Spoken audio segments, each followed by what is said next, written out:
Dr. Jeff Spencer, who was on the show years ago, was a team doctor for the Tour de France. He told me a story. He said, Dave, I had to sneak out at night and hammer the grounding stakes in because I didn't want my competitors to know why my athletes were always winning. So he was using your tech secretly in order to get, call it an unfair advantage, although it was fair, for the team. And that's amazing. These guys don't mess around. They do stuff that works. You're listening to The Human Upgrade with Dave Asprey.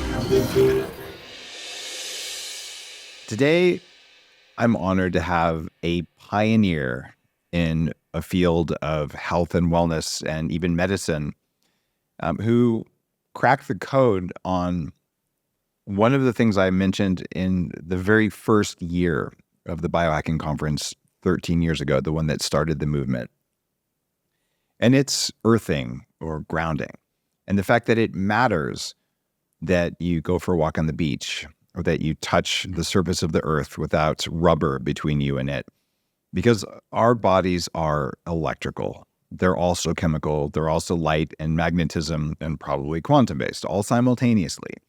So when I was searching for anything that would help when I had chronic fatigue syndrome, brain fog, arthritis, obesity, prediabetes, and a long list of other crap that really wasn't cool. Before I was 30, I tried everything that was supposed to work. And when it didn't, I tried everything that I thought was a little bit edgy. And I came across a book by a guy named Clint Ober, who was a radio guy who noticed something. One of these people who's just curious and noticed an effect that he didn't expect from electricity on the body. And that was one of the things that helped me figure out this notion of biohacking, change the environment around you and inside of you to have control of your own biology. Well, part of your environment's electrical. So now we have Clint Ober, the pioneer of grounding and earthing, here in the studios in Austin, Texas, to tell us about his life's work. Clint, welcome to the show. Well, thanks, Dave. Thanks for inviting me. It's been I've followed you for years, and you've always been there, but I've never been able to really connect with you. So this is a nice opportunity, and I appreciate it. Likewise, I remember people thought I was crazy when I first started talking about earthing. And I said, hold on a second here. There's this guy named Clint Ober, and I would actually tell your story. And I'd say, you can try it, and it's measurable. Mm-hmm. And you've been such an influence that when I opened what became the Upgrade Cafe at the time was the Bulletproof Cafe in Santa Monica, people felt really good when they were there. And that's because the coffee was decent. Mm-hmm. Danger Coffee is my new coffee company since that time that actually has other electrical effects on the body. Mm-hmm. But the table, if I can show it to you downstairs, I still have it. The table we had custom built had earthing built into it. So there's metal strips on the table that wrap underneath the table and go down, and we had a 12-foot copper rod hammered in through the foundation so that we could have earthing. So people sat there working, people met and got married there. Lots of companies were started at the cafe. They were all sitting there earthing without even knowing it. Yeah, well, that's the best way. Yeah. It's easy. They just go with it. Yeah, you just build it into the environment. And today, if you go into an Upgrade Labs, all of them have a counter that has earthing as a part of what they do. So when you're sitting there just doing what you're doing, you're getting an electrical benefit. Yeah, that's essential. I mean, it's good to hear that. I didn't know this. Oh, you've had an impact. I just want you to know that. I hide out a lot. I'm not an out there person very much. And I tend to primarily focus on the research, the studies, and keep pushing and bringing that along. The world needs nerds. Yeah, it does. That's a compliment, by the way. No, I understand that totally. Tell me about how you first came across the idea of earthing. How did you notice this? Well, I had spent 30 years in the communications industry. And actually was one of the early pioneers of cable television up in Montana and the Hill Country, Pennsylvania, and so on.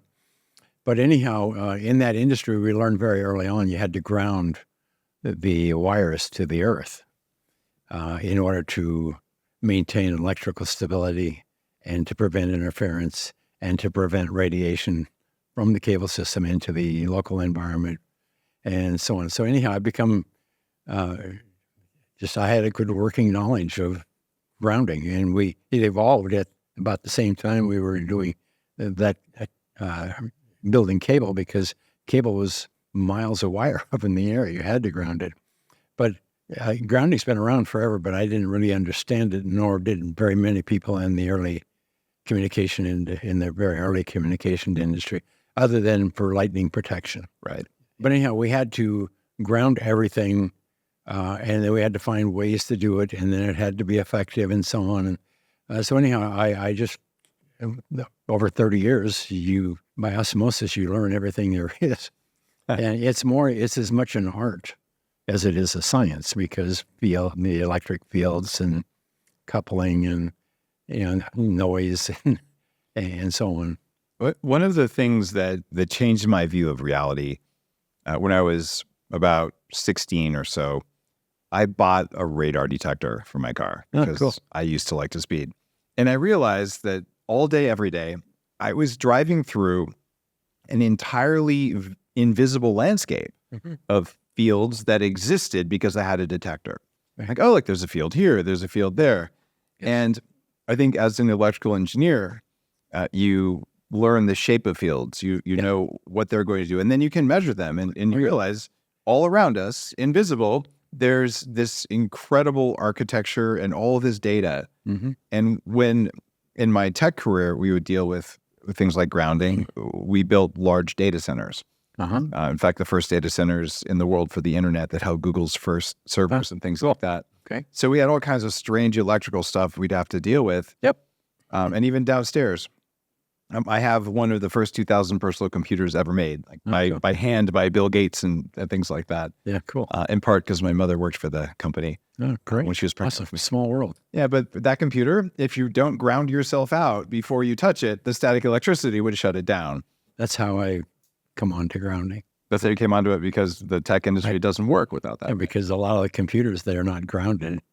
And if the climate's just right, then you touch a computer, you're going to have static electricity on your clothing, and you touch the computer, and that spark will create a glitch.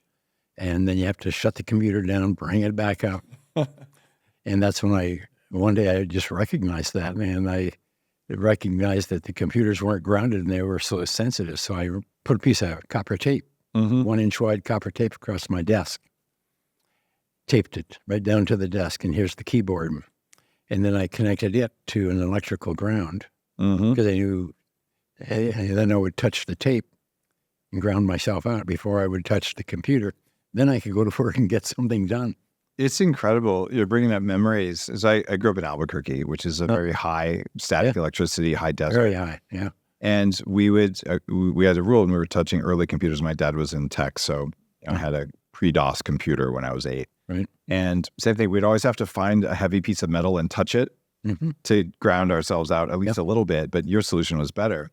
How did you make the connection between grounding yourself for tech and grounding yourself for health? Boy, that's a loaded question.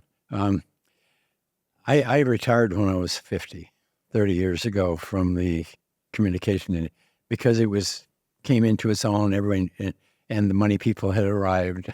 They always break all the fun new stuff, right? Yeah. And so it was no longer, cutting edge. Well, it still is, but it was different. And I'm more of an entrepreneurial. If somebody else is doing it, don't need me around. We can hang out. We're wired the same way. Yeah, I have to be doing something outside of the box. And so anyhow, I was fixing that computer. I was in Sedona, Arizona, of all places. Yep. And I was hanging out there for some reason, because it's like living in a national park. It's beautiful. And I loved it. And it had Oak Creek, and it was just, and they had all the art galleries. And I was a huge collector of art back in those days. And I was bored to death when I was there after a while. And all the art galleries there, they had all this nice art. But you had to have a baseball cap to go into a gallery, because they had so many lights and they overlit everything. So they were having a famous artist that I had a piece of anyway, that was coming to Sedona, and I knew the artist, and I knew how his art needed to be displayed. So I talked the owner at the Landing Gallery down in Sedona she was going to host us. I said, let me come in and create a scene or a set so that we could light it properly and display it. And it took me a while to talk her into it, but eventually I did. And it was a big deal. It was a big deal. It changed that whole. I became a lighting specialist. They didn't have a lot of money, they didn't, but you get to play with the art, so it was fun, and I enjoyed it. But I had to order some parts for that show, some special lighting facility and stuff. And I was on the computer trying to order, and my computer kept crashing. That's when I really kind of figured that out. And so I fixed it and got my order in, and then I went outdoors, and I was sitting on a bench. And it was right across from Tlaquepaque, which is a little tourist area there where there's a lot of art and so on. But anyhow, this tour bus pulled up. And for some reason, as they were getting off, they were marching off the bus, and they were a little shorter in stature. I think they were Japanese. And and they all had these big white Nike-type tennis shoes on. And it was just intuitive. It came out of nowhere. I said, I wonder if there's a consequence to humans no longer being naturally grounded. This was 25, I don't know how many years ago, almost 30 years ago now. But I didn't know. I really didn't know. So you learned to see the world through the eyes of someone who uses grounding every day. Yeah. And that led you to observe, oh, look, humans are now ungrounded, even though we always have been grounded. And then I wonder, how did you go about deciding or figuring out that it caused a health problem? Well, first of all, I was a cowboy. I was raised in Montana, and I spent most of my time in boots. In the summer, we were barefoot all the time, unless we were working in the field or doing something. And so I kind of, and if I would wear a tennis shoe, my feet would sweat. Right. And they stink. And I said, why would anybody do that? And now everybody's doing it, But anyhow, I went and fixed the computer. Then I was just interested after seeing those tourists. I went home and I pulled out a voltmeter and a 30-foot long or maybe longer piece of cable. Stuck a screwdriver in the ground, a long one, wrapped the wire around it, went in and connected it to the meter. And then I would take the test probe and I would hold it in my hand and I would walk around and I could measure all of it. When I was standing barefoot on the earth, it was 0.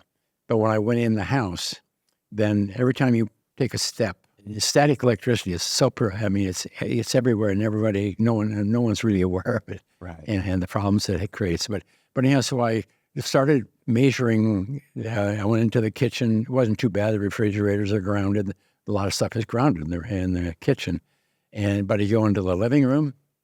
I had a computer sitting there and television and whatever, and a carpet, and all the static was just like you would do in 2,000 or 3,000 volts. So you're measuring the voltage on your skin using an electrical meter, and you're noticing, oh, look, when I go in different environments, the charge on my body changes. Static electricity.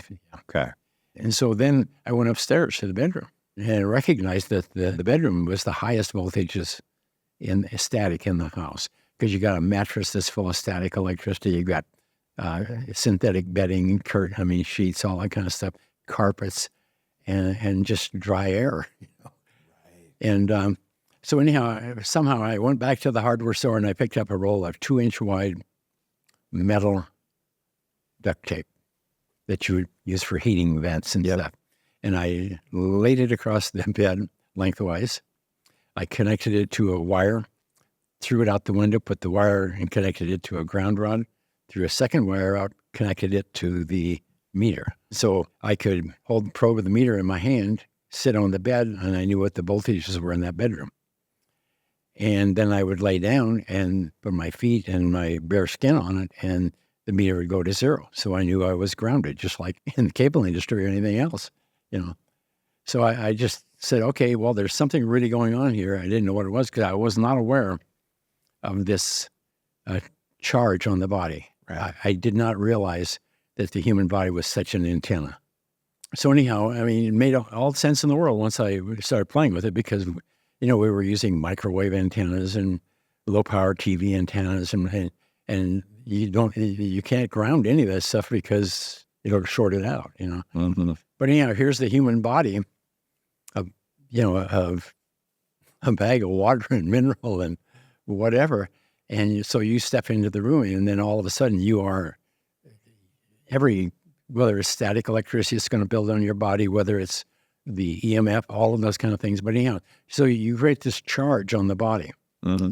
And so I thought, well, there's something going on here. So, but anyhow, that first night, I laid down on the bed and I had the voltmeter laying right here in my hand. I remember I fell asleep and I woke up in the morning and I had that voltmeter right by my side. And I said, what in the world? Because it's morning. And I got up and I said, wow, there's something's going on here. I didn't really know what it was. I mean, how dare you try something that no one's ever heard of and then notice an effect and talk about it? Shocking. But why should people do this? Yeah, no, it was shocking. So anyhow, I just played around with it for a few days, grounded a couple of my friends. I said, you guys got to try this. One of them had severe arthritis in his hand. And he came over a couple of days later and he says, you think this can have anything to do with arthritis? Because my pain is way down because I had grounded his bed. And I said, I don't think so. And then I recognized the pain in my body, the chronic pain, the chronic ache. Yeah, stuff that builds up over time. Yeah. And it all started to diminish and I didn't have to take the Advil at night to go to sleep. Wow. So I thought, wow, this is really something. And then the question I asked myself is, how come I didn't know about this? It's no one in Western society had known about that. We think the indigenous people around the world had some practices around earthing. Oh, yeah, big time. But I didn't really understand the science of it, and they didn't have the electric fields and all that. Yeah, earthing is a whole different thing. Byproduct of earthing is shielding and reducing charge in the environment so you have better signals, better sound, better video, the whole thing. I said, I've got to find out more about this. So I went down to the University of Arizona down in Tucson. I met Gary Schwartz and a bunch of those guys. And I said, you got to help me out here a little bit. What's going on?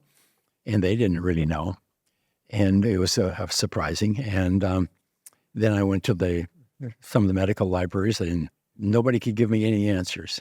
And then I did research. And back then, all you had was AOL. I remember. And it wasn't much to research. And so then I said, okay, I've had it. I'm going to go out to UCLA. So I packed up my stuff and I drove out to UCLA. I had a small motorhome. And I went out there and I made arrangements to go visit some people on a sleep lab. This was in the 80s, probably? No, this is in the 90s. Nice, okay, early 90s. Yeah. So I went out there and got this meeting and went in to have the meeting. There's a half a dozen students there and one of the professors, I don't remember all the people, but he came into me and he looked at me, he had his arms like that. He says, you expect us to believe that somebody's going to drive a nail in the ground, tie a wire around it and put it around somebody's toe, and they're going to sleep better? He says, get out of here. You're nuts. Go away. That can't be, therefore it isn't. Right. That stops so much progress. Yeah. So what happened? As a biohacker, you could invest unlimited amounts of money and energy into biohacking your health. Problem is, you want to spend the least possible to get the most benefit. And I've got one for you. And it's simple. It's blood flow, specifically to your brain and the parts of your body that may not get enough. To get the most out of all of the supplements you take and all the tech you use, you've got to have blood that goes where it belongs.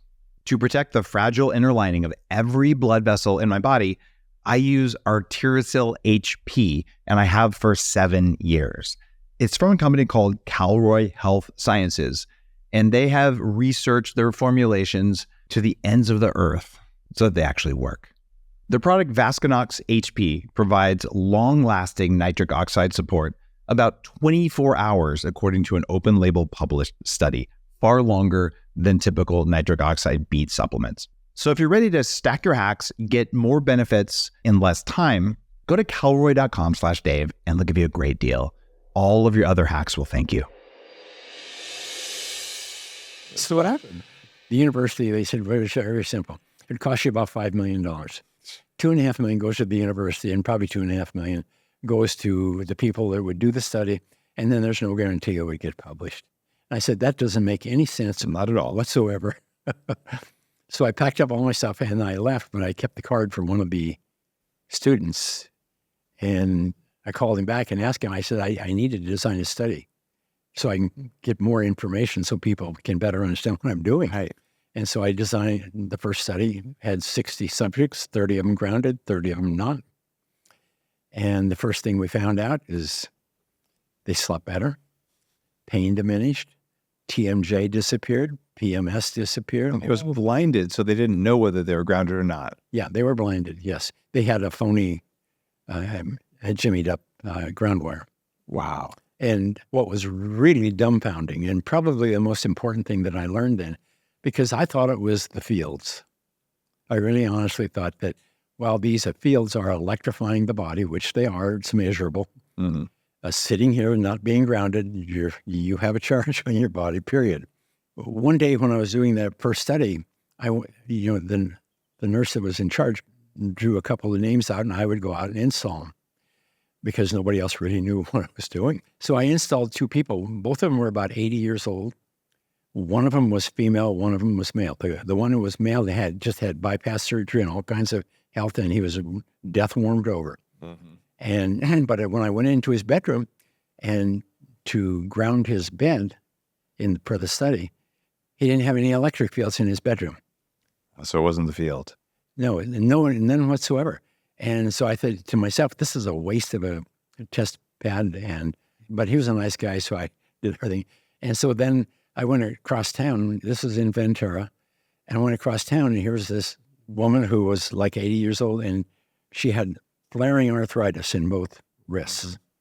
And she was just sitting there watching TV. That's the only thing she could really do because there wasn't a lot they could do for arthritis back then. Yeah. And a lot of pain. So I went into her bedroom grounded, and it had the highest level of EMFs that I'd ever seen.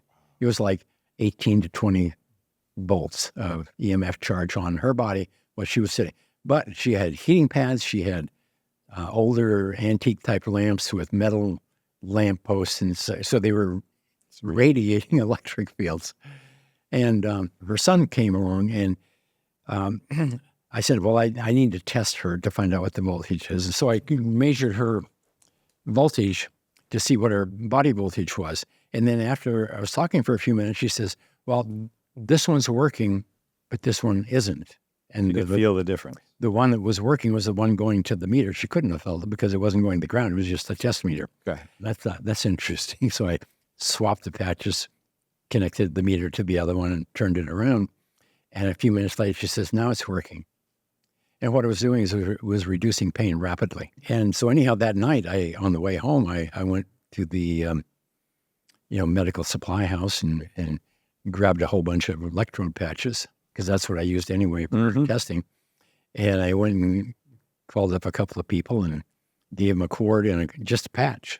And I said, I want you to take this, put it on your body, and call me in a day and tell me what you experience. And a couple, 3 days later, I started getting these calls. They call it the magic pain patch. Wow. And so it didn't matter what kind of pain you had. You could put an electric EKG patch, ECG, whatever patch, and then connect it to a ground rod. And I always put a 100K resistor in it just so it was safe for everybody. And for listeners, this is in the U.S., the round part of the plug. So don't plug yourself into actual power, because you could catch on fire and it would hurt.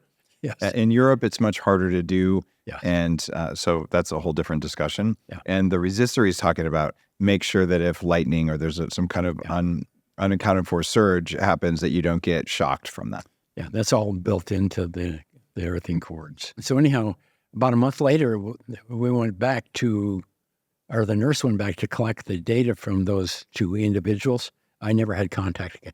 But she brought that in and put it on a desk, and I was walking by and I looked at it and I said, there's something wrong here. That can't possibly be, because the older guy, he had no electric field. He only had one lamp in his bedroom, and it was 10 feet away from the bed. But the woman, she had everything you could possibly have in a heating pads, all that kind of stuff. But they both had the same result. They both had a reduction in inflammation. They both had significant reduction in pain. They both slept better. And then there was a list of other things. And I said, this can't be. So I took them samples. I took him home and I checked him and I said, everything's right. And so then I took a long wire and I would put a capacitor in it so I could measure just the electrons moving back and forth. But for some reason, that wasn't reducing pain. And then I would ground the housing of a coax cable so that there could be no electric field, because the electric field would be reduced and grounded out with a shield. And that's the shielding you see around those fat round cables from the cable industry, right? Yeah, shielding. A lot of homes have shielded wiring. And I did 3 or 4 things because what I was trying to figure, what is causing this? How can this possibly be? Because it wasn't removing the electric field, because the guy that didn't have any electric field, he had the same results. So you were adding something in. Yeah, what was coming off that wire? That's the question. The electron. Well, that's part of it. There's 2 things that come up that way. What else comes up?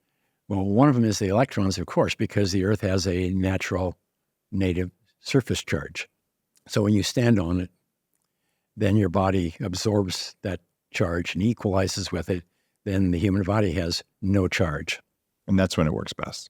Well, from the beginning of time, the first amoeba, all the branches of life, they were all grounded. Yeah, they're floating in the ocean. That's pretty good grounding. Yeah, and everything evolved connected to the Earth, including us. We couldn't get out of the mud 50 years ago or 100 years ago. Now you can't get back to the Earth. You can't touch it. But anyhow, so what I learned was the body's charged. So it has a positive charge from the noise, but most of all, inflammation. So then I realized it was the Earth itself that was producing these results. It wasn't the fields. The fields are problematic, but that doesn't cause inflammation. The only thing that can cause inflammation is not having enough redox potential or not having enough free electrons to reduce the remnant reactive oxygen species that are left over after an oxidative burst. Sometimes when you're a cowboy, keep in mind I grew up in New Mexico, you just have to make stuff that works. That's right. Out of baling wire or pair of pliers, if you're lucky. You're pretty close. Electrical cabling. So you had this fascinating discovery. The traditional establishment said, "Nah, that cannot be, therefore it isn't." And then you persevered and you did a study and you found it worked and you wrote a little book about it, which I read. Yep. And then you partnered with Stephen Sinatra, as I recall. What happened there? Well, I had done the first study myself, and then I completed a second study down in San Diego with an anesthesiologist who had just retired. And he didn't believe it either, but he didn't have anything to do. And he said, "I'll entertain you." He said, I'll prove that you're wrong. I remember that. But I loved the guy, and we had a lot of fun. And we went out and grounded 12 people. And we measured saliva cortisol and heart rate variability and a handful of other things. Now, there wasn't hardly anybody in the United States that could even understood what heart rate variability was. I was an advisor to the Heart Math Institute in 2008 and a training thing. So my listeners know heart rate variability. And if you're a new listener, the spacing between your heartbeats is a very clear signal of how stressed or recovered your body is. If you can increase it, say by earthing, that means earthing works. Right. So we got these significant results from the cortisol, because before everybody's cortisol was kind of like spaghetti. There was like 12 people in the study, and we measured their cortisol every 4 hours for 24 hours. And then we plotted it on a chart so you could see them individually. And then we grounded them for 6 weeks, 8 weeks. And then we went back, took the saliva cortisol again, and measured heart rate variability again. And then we compared all of that. Well, all of the subjects who were grounded throughout the study, their cortisol all synchronized. The lowest at midnight, go along till about 4 a.m., pretty much steady, very low. And then at 4 a.m., it starts to climb rapidly until about 6 o'clock. It reaches a peak. Which is what it's supposed to do. And then it drops off throughout the day. Mm-hmm. And at night, somewhere around 10 o'clock at night, it drops back down to that flat line.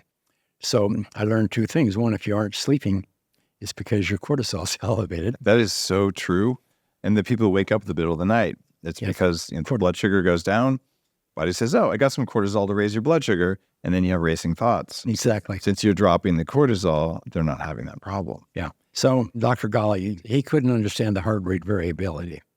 And so there was a group of cardiologists coming to town, and they were, CEUs or whatever, continuing education program. And Stephen Sinatra was one of the teachers. Mm. And so we figured, well, let's go check with these guys. They've got to know because the heart's electrical. Mm-hmm. Because nobody else knows that anything in their body's electrical. Fair point. And this wasn't that long ago. It's really amazing. They've been brainwashed to believe we're only chemical. That started back in the early 1900s. So we're very clearly electrical. No, we're electrical first, then chemical. Yeah. You got to have some electrons moving around to create, do chemical. But anyhow, so we went over there and we told Stephen what we were doing. And he said, wow, he said, if you're reducing pain, you need to investigate inflammation. Mm-hmm. Inflammation to me was playing tennis and you sprain an ankle and it hurts like heck. Yep. For when it swells up. So anyhow, nobody could read the heart rate variability.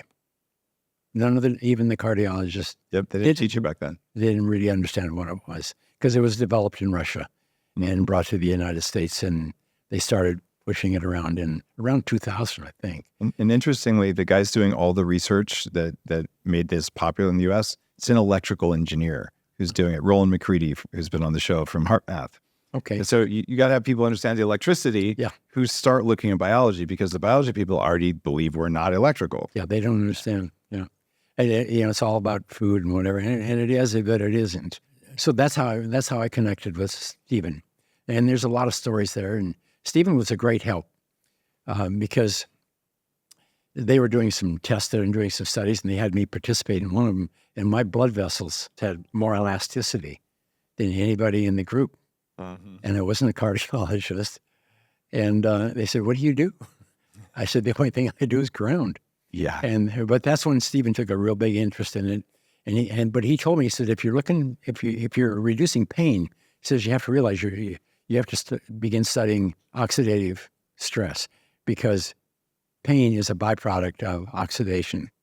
You can't have pain unless you have some oxidation somewhere, some reactive oxygen, reducing radicals creating radicals to reduce pathogens and whatever.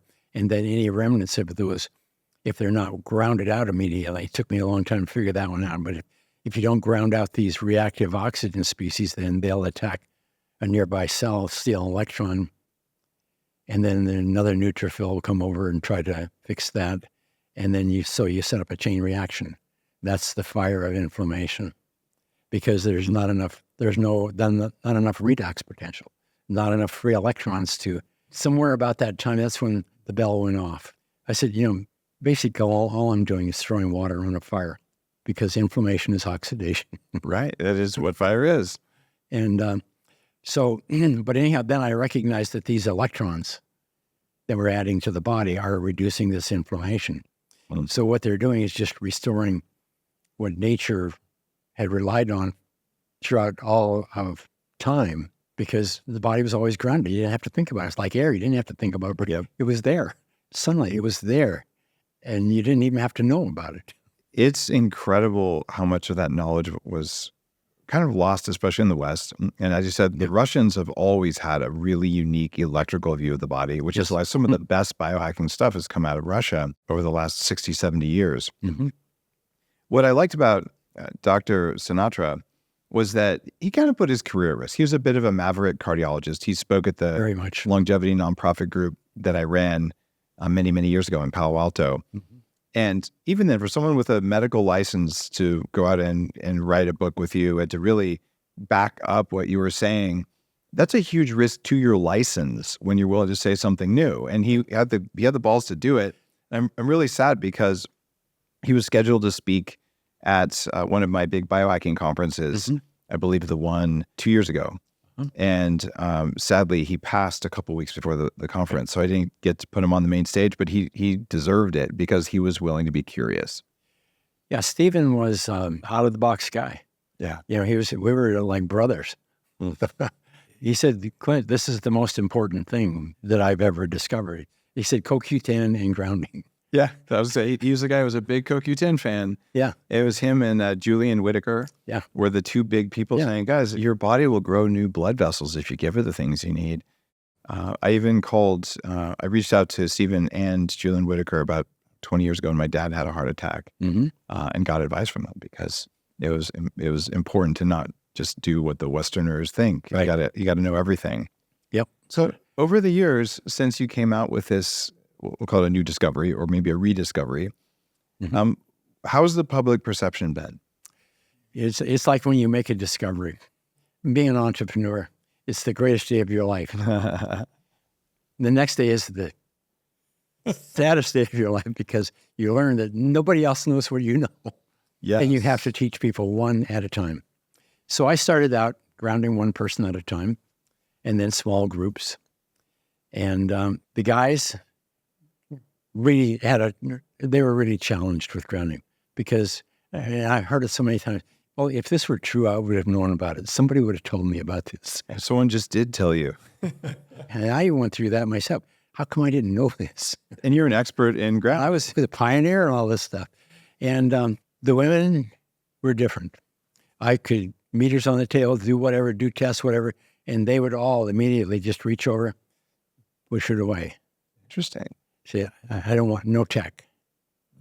Women do not like some guy standing up there and screaming at them about a tech. They said, tell us what it does. And if it does what you say it does, then give me two. One for me and one for my mom. That's how it started. Wow. So after that, I tried to avoid men at all costs because they just want to jack around. And They go into the head a lot and just argue. yeah, and just argue and where's the proof, whatever, And they don't understand electromagnetism. They don't understand the fundamentals of it. And somebody grabs a meter and they can measure an EMF. Well, that's great. Where's the EMF really coming from? What is going on? If you want to fix that, there's bigger issues because, it's like the wiring in your wall. If that's your problem, it's not some little cord laying here on the floor. So I tried to avoid the guys. And the women were just unbelievable. You ground a woman, and within 6 months, she's grounded another 6, 8 women.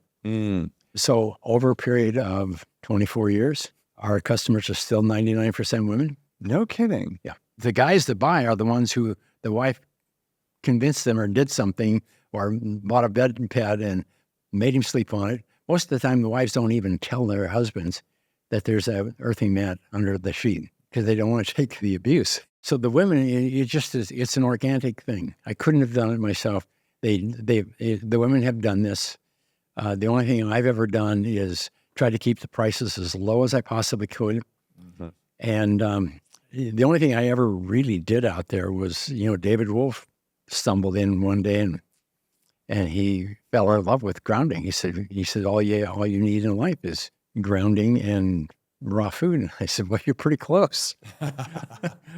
But anyhow, so as that organization grew, they kind of got, too big and Got a little sideways there. And yeah. for listeners who aren't in the health space for a long time, David Avocado Wolfe was one of the leading proponents of the raw vegan movement. Yeah. And because I was a raw vegan, it screwed up my health.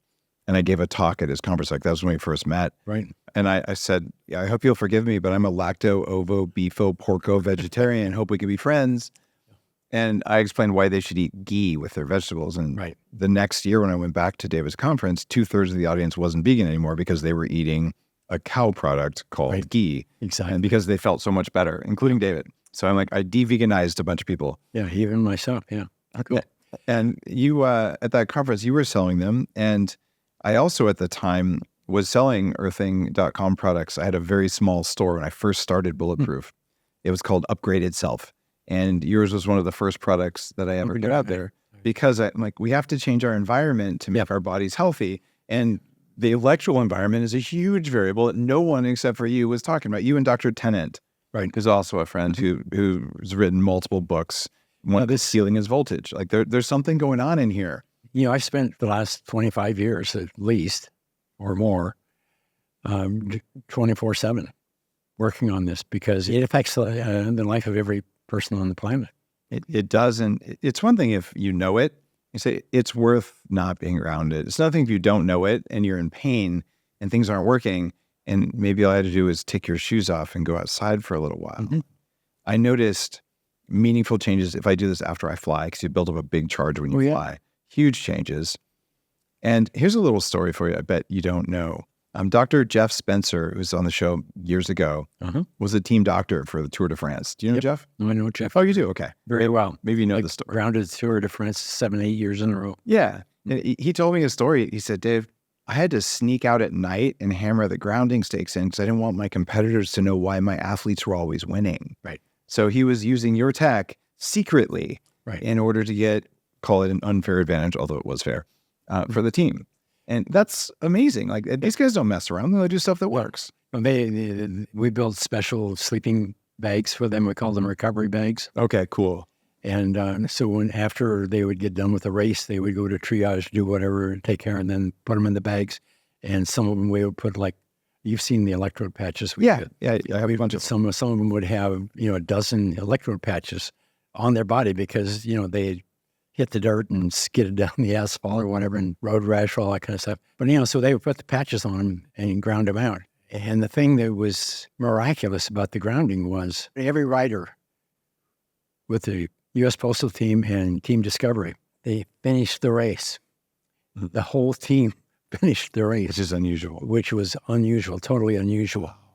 And what it was, and the doctors were totally blown away because the guys were healing up overnight. One guy had a big gash where you could see flesh and everything, and where the sprocket or the chain came up and it slipped and hit the sprocket. And the next morning, we put patches all over him and whatever and grounded him out and everything. The next morning, he was 70% recovered.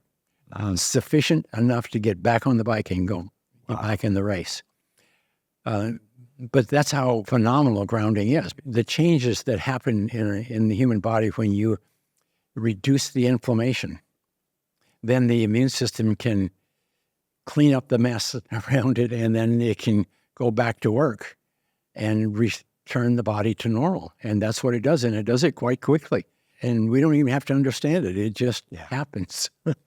I've been in a few debates with people where we have clear evidence that something works. And they say, well, I'm not going to use it unless I know how it works. Right. I go, okay, so you need a reason it works, right? And they go, yeah, great. Leprechauns. Yep. And I go, what? You said you needed a story about why it worked. I just gave you a story. Was that one not good enough for you? How about we don't know why it works, but it's reliable, repeatable, and blinded studies. Yeah. From a mental and a scientific and a curiosity perspective, it's wonderful to know how stuff works. Yeah. The problem, though, is that our standard model for physics doesn't describe physics that well. It's only, 95% accurate. We don't know how shit works. We really don't. But we're figuring it out one question at a time when we're not too cynical. Yeah, that's why I haven't done these studies. I promoted them, funded them, done whatever, to get people to do these things. When you decide to have a drink of alcohol, check out ZBiotics Pre-Alcohol Probiotic. If you want to feel good the next day and stay sharp, this hack is for you. ZBiotics is a bioengineered probiotic that helps you feel like yourself even if you had a couple drinks the night before. Here's how it works. Alcohol creates a byproduct in your gut called acetaldehyde, and that makes you feel off the next day. It also makes you old. ZBiotics breaks down that byproduct so you wake up refreshed and ready to go. Just make ZBiotics your first drink of the night. It's a tiny little shot that tastes like water. Then you stay hydrated and you enjoy yourself knowing that you're going to wake up feeling a lot more like yourself.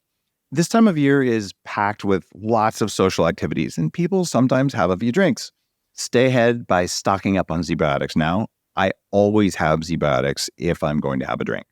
So go to zbiotics.com/Dave and get 15% off your first order. Plus, they have a 100% money-back guarantee, so there's no risk. Stephen called me up one day and had me fly back to Connecticut. And he said, I got a dozen docs here. And he said, we're going to draw blood on every one of them.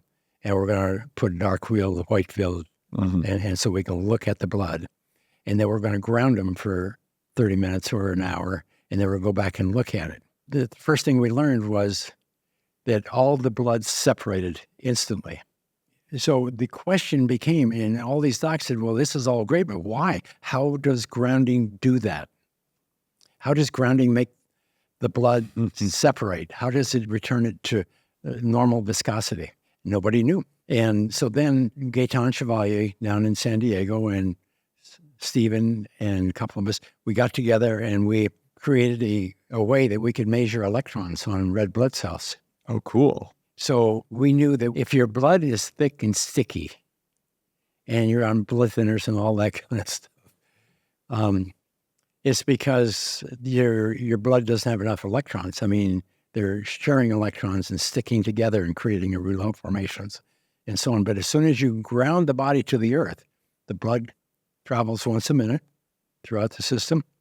And what we found is after 30 minutes, we increased the negative surface charge, the number of electrons on red blood cells, by 270%.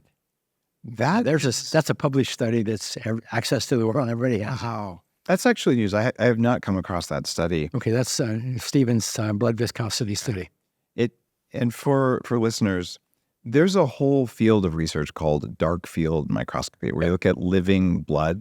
It's very common in Europe. We've been able to do it for a very long time. In the U.S., there's been concerted efforts by big pharma companies to say that there's no validity to it, which is frankly nonsense. You can see, and I've been doing this for 30 years, you go into someone who does it, and you can see, are your red blood cells stacked together, which means that you're at a higher risk of stroke and heart attack and clots, or are they floating freely?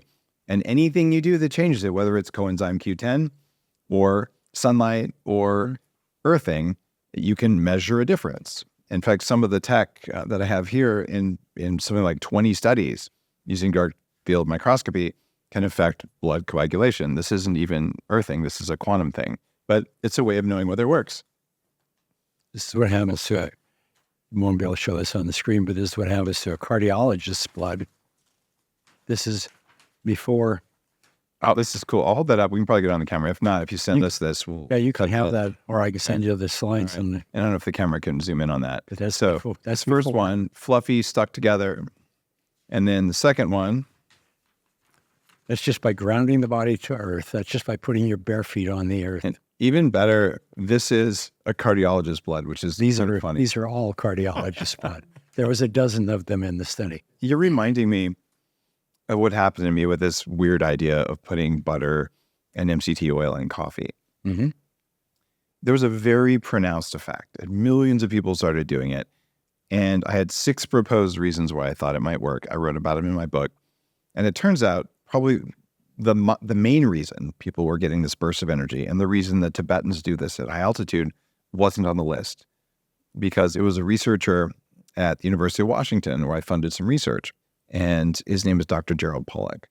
I know. You know, I'm guessing you might have met him. Yes, well, good guy. Great guy. And he figured out that if you have butter, oil, or MCT oil, and you expose it to water, especially water and heat, that it makes a very thick form of water called an exclusion zone that you can see on a microscope. It's not airy-fairy structured water like snowflakes, which might work too. But it was hard science. And he said, oh, look, it turns out those 2 molecules, and this explained why you had to blend butter into your danger coffee, let's say, but that if you ate the butter and drank the coffee, it wouldn't work. And that used to just drive me crazy. We could say that it worked. We could show that it worked, but the science took a while to explain why. Right. And maybe there's another reason we don't even know. You know, there's hard to say. You get down there's a lot of stuff going on. When you got into earthing, you must have looked at Ayurvedic approaches, Native American approaches. What did you find in the historical records around earthing practices? Well, in the historical records, a lot of the tribes, indigenous cultures around the world, when somebody was sick, they would bury them in the earth. Yeah. And how I discovered that was when I was a kid, and before I knew anything about grounding. I think it was on the Cheyenne Reservation down southeastern Montana. A girl was sick, and she had scarlet fever, and there wasn't much they could do for them. They had taken her to the doc, they sent her home and whatever.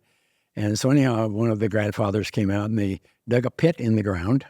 But I don't know what the size was because I was pretty small then. But anyhow, had put a pit in the ground and then put some straw in it and laid the girl in it, and then built a fire close by. Mm-hmm. He sat there for days. And eventually, and I didn't understand any of it at the time, but eventually the fever broke, whatever. And a couple of days later, she was up running around like nothing ever happened. And so that was my own visual observation of that. And I know that animals do that all the time. If they're injured, they're going to dig down a little bit and put their butt in the earth. And I've seen that forever with especially cats and dogs, and when they tear each other up, or indigenous cultures, and a lot of them still to this day in the Amazon and wherever, they bury the people in the earth when they're sick and break the fevers. And so what they're doing when you touch the earth, your body absorbs all of those free electrons so that you and the earth are equal. You're at earth potential. And the body is like animals in the wild. Cancer rarely, if ever, exists in the natural populations. Very rare. Animals who live indoors with their owners, A lot more. 50% of them die from cancer, just like at the same rate that their owners do. So this is an environmental disorder. And if you look at what most people's sheets are made of today, it's polyester. Mm-hmm. And I just bought an RV, and I needed sheets for it. So I went into Walmart, which I haven't been in a while, and I could not find anything made out of cotton. And I don't really sleep on electrical insulators, but how many dog beds do you know of that are made of conductive materials? But you can get an earthing mat and you can put it on top of your dog's bed and solve the problem. Well, that's what we do. I mean, the cats, if there's a grounded mat in the house, the cats will find it and be there immediately. Dogs, they're more social. They like to play, so they stay with their master and so on. But they love to sleep on the grounded mats. Yes. My kids have slept on earthing pads for a long time. I did that as soon as they had cribs, really. Wow. Because there's clear evidence it's unlikely to cause harm. It's pretty evidence it's good for them.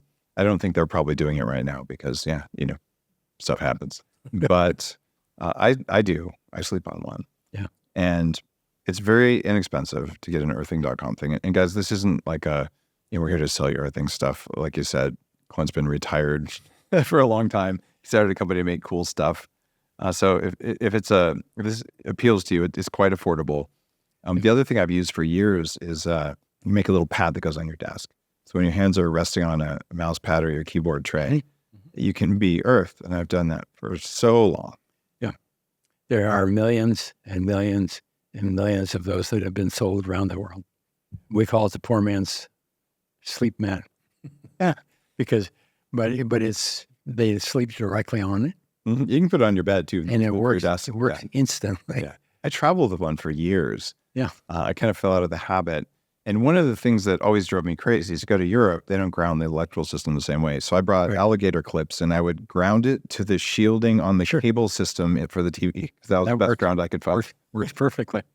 I didn't want to go that route because of the fittings. And I didn't. Everything just kind of evolved. I didn't really push any of this. I just wanted to get the research done because I knew how important it was, especially with autism and all these crazy chronic health disorders, debilitating health disorders. So if listeners wanted to do something about their earthing, number one, that's free. Go outside barefoot for 20 minutes in the morning, at least drop that charge. Yep. Number two, I think, would be have an earthing pad, even the small one, or earthing sheets, and use it sometime throughout the day. But how often do you have to do it? Well, how long do you need to be grounded? In nature, you would be grounded 24/7 and you would have health. Your biggest obstacles would be famine, war, infectious disease, and so on. But as far as these degenerative health disorders that most people are suffering from, those don't exist in nature. So these are environment. We disconnected from the earth. We're now positively charged. We gave up our negative charge. We gave up this umbrella. And it is an umbrella that protected us from inflammation. And inflammation, once the body you start a fire, then it taxes the immune system. The immune system becomes compromised, and then it can no longer function, so it can only take care of certain things. And then, and the story goes on. But anyhow, so what I have found is any amount of grounding is better than no grounding. If you have no money and you can't do anything else, then the best thing you can do is get up in the morning, go outdoors and stand on the earth for 20 to 30 minutes, because that will drain all of the inflammation out of your body, oxygenate your tissue, and your blood viscosity will normalize. Everything normalizes. Now, then you can go back and you're charged. Now you can go back and run for a while. But as soon as the pain comes up, that means stop, get grounded, and stay grounded until pain goes away. Because you can't have pain in a grounded body. And so on. So it depends on your lifestyle, depends on what you eat, depends on, but the biggest problem that I have learned about what causes inflammation is anger and jealousy and all of this crazy lifestyle stuff. What it does is it fills the body full of cortisol, because every time your fight or flight is triggered or cued, then it'll squirt some cortisol.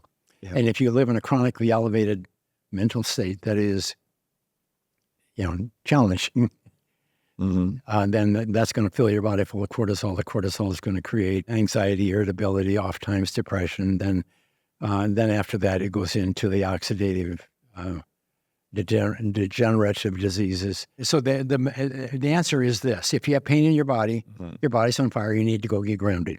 There you go. I like that.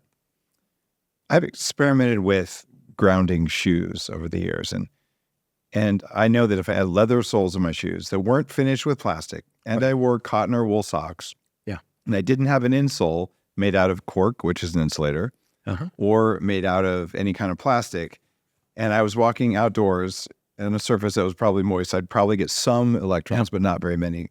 So there's a couple companies that make shoes, and I've advertised them before. I always ran into problems with comfort, though, because there's usually a big piece of metal that it doesn't flex like the rest of the shoe. So, I really got into this. And I said, all right, I know the worst time is when I'm on airplanes. So I took a 9-volt battery. I can't believe no one called the police or something, because I'm sitting in an airplane pushing a battery in my shoe, not thinking about this. I guess in first class you get a pass. But I had a conductive patch, one of the patches you talked about, connected to the negative terminal of the 9-volt battery on the inside of my ankle, figuring that's going to soak up all my extra current. I felt like garbage for a week, and then acupuncturist had to come in and do some stuff to fix me. What did I do wrong? You used a 9-volt battery. I tried a 12-volt, but it was too heavy. What should I have done, or what was wrong with my approach? The only thing you can do on an airplane is take your shoe off and put your foot up against that metal strut that's holding the seat in place. The whole airframe isn't grounded, though, and it's building up a charge itself, isn't it? Yeah, it's got a positive, but it's streaming off the plane. It's not okay. So it's not internally going into there's no bare metal there you can reach anymore anyway for a lot of these. There may be. I don't know. Maybe they paint it now. Yeah, they probably paint everything now. But anyhow, so there's not a lot you can do, because you're in free space. Is there a portable source of electrons I could carry with me and plug into my butt or something? Give me the secret. Think outside the box. I want to have a box of electrons I can use so I could be disconnected. That's what I've been working on for 20 years ago. Okay. 20 years ago, I said to myself, what I need is, because blueberries were the most popular thing. Oh, yeah. Everybody, the reason you have all these health disorders is because you're not eating enough blueberries. Yeah, that might not be the reason. No, but that's what that was the mantra. And so anyhow, I remember one day I said to myself, what I need is I need a blueberry. I need a portable earthing device. I need something that, it's charged up. And so when you're not grounded, you just put it up against your body, and then your body absorbs the electrons and keeps you negative. Why is that so hard? Well, I've been working on it for 20 years. I have... I got one? No way you have a device? I didn't even know you had one. For real, you have one? Oh my gosh. Well, no, I was kind of joking. This isn't ready, and it shouldn't be going out there yet. But anyhow, we are getting close. It's going to be super life-changing. Well, that's what, I have 3 or 4 researchers working on it up in San Diego. And so what this is what the world is missing, they need a portable earthing. and I'll demonstrate this, but just all you got to do is put 2 different fingers on the. Okay, like that? Yeah, This is the coolest thing. You can do that for now, but anyhow, so what we had to do is, first of all, you have to know what you can't just go inject a current into the body. It doesn't work very well. I mean, Jerry Tennant will tell you which currents you probably could put where, but it's complex and it's not earthing. Very, very complex. Yeah. And we learned about 7-8 years ago how much electrons the body is absorbing. How you know the numbers? So you have the right dose. Yeah. So we know that when you touch the earth, this happens. And it's a secret. We don't tell anybody because it took me years and years to figure this out. And I don't know what to do with it yet because you can't just buy a battery and put it's not going to Really does not. Guys, try that. It's because it goes like this at the speed of light, and what all it does is you close couple with Earth's electric field. Earth has a big DC electric charge, so when you step into that and touch it and become grounded, then you couple with it. Your whole body couple. So you are the same now as the Earth, and now the electrons can move in and out and move around. Because you've taken the charge off. Otherwise, the charge, like when you're ungrounded, then static electricity and all this stuff in your environment is holding a charge on your body, and it's reducing the ability of electrons to work. So trying to figure out how many electrons are involved, then you have to understand the environment. So it's like, a key fob when you go and punch the key fob for your car door. I mean, your body is coupling with the key fob and sending a signal out there. Right. So your body is part of the transmit antenna. People don't know this. You hold it up against your chin, you can turn your car on from 3 times as far away because Probably. it better couples with your body. Yeah. So there's all these things involved. And so what I'm trying to do, or what I had to do was, okay, now we know that it's not measurable because you're measuring something that happens at the speed of light. It is measurable, but setting up the document. A little expensive, Yeah, it's too complicated. So anyhow, now we have produced 30 peer-reviewed published studies over the last 25 years. The next one coming out is going to be on mitochondria and increased production of ATP just by putting your little toe on the earth, because you can't have inflammation when you're grounded. And if you have inflammation, then it's going to affect the membrane of the mitochondria, which is going to reduce the production of ATP. So this is all inflammation related. Grounding doesn't increase ATP. It gets rid of the charge so the body can produce normal ATP. Okay. Just lets the body go back to normalcy. Yeah. When are these going to be available? I don't know. I'm working on it. All right. Well, work faster, man. Well, what the heck, how much trouble can I get into? Here's your shoes. I gave away like 65,000 pair last year. Wow. Oh, you make shoes. I haven't tried yours. You know what? I haven't tried yours. I got a size 16 feet. You don't make them in my size. All we're doing is trying to figure out if there's a market, because there's 100 people out there playing with it, but they don't ground you. And they got to run a nail through it or something, or a rivet. But anyhow, so these have a 100% conductive platform. And then inside, they have 100%, and they get through the phone, and then they have 100% layer of conductive rubber. Okay. I mean, they're married together. Body perspiration, especially on your feet, is the most conductive solution on planet Earth. Yep. Super salt water. So you don't need copper, and you don't need all these things. What you need is to put your shoe in, or put your foot in the shoe, and automatically, within seconds, it's going to create enough perspiration that's going to hydrate the sock, hydrate the insole, and connect with that huge ground plane that we've created. As long as you're standing on something that's also earth, right? If you're standing on a polyester carpet, you're not going to get much, right? Well, then, no, this is something else. And again, I'm not reluctant to share things sometimes. Not because I would love to share everything, but the world is full of pirates. Get them all the time. We have 200 knockoff earthing. They use our name. They steal our images. They steal our videos. So frustrating. So it's a crazy world out there. Yeah, I've had so many people pirate my stuff. Yeah, but you can't. Over and over. So all you can do is just keep doing the right thing. So what I did is we have been putting these shoes out there in mass, and these are $120 shoes that we were giving away right now. I mean, that's what they would normally sell for.